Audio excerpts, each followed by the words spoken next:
Ladies and gentlemen, once again, RyHo here, giving you another Friday the 13th review for Friday the 13th week.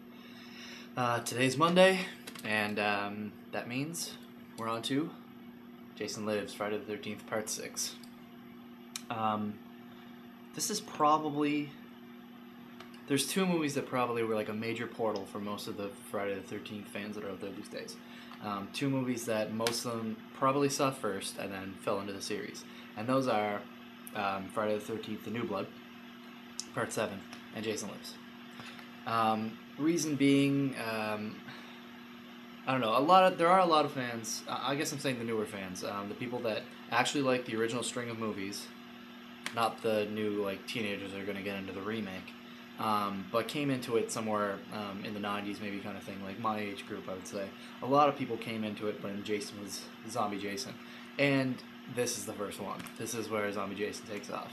And for this movie, it's actually a novel idea. Although we're sort of grown accustomed to it now, the director of this movie is Tom McLoughlin.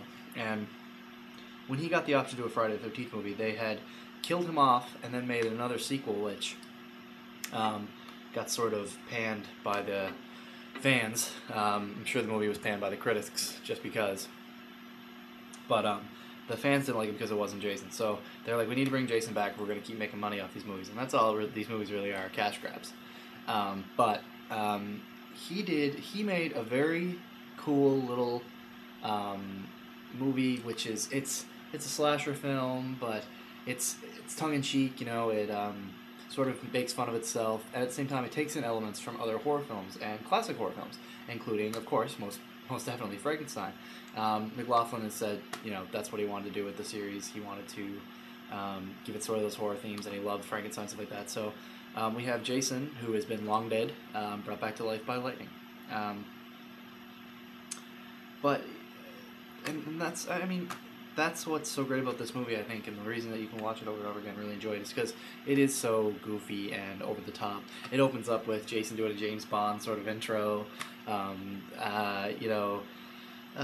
all kinds of sort of comments from the little kids in the camp and just anybody in general that sort of takes a good look at itself in the mirror and has a good laugh at the series. Even the title, you know, Jason Lives and stuff like that. It has sort of this quality about it that makes it something you come back to a lot.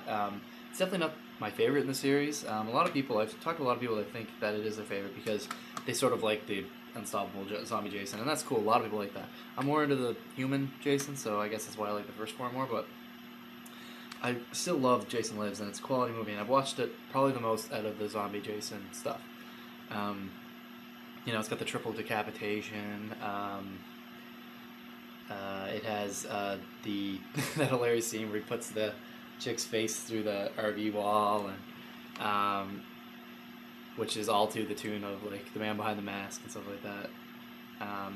Or no, is it Man Behind the Mask in that scene, or is it just some other Alice Cooper song?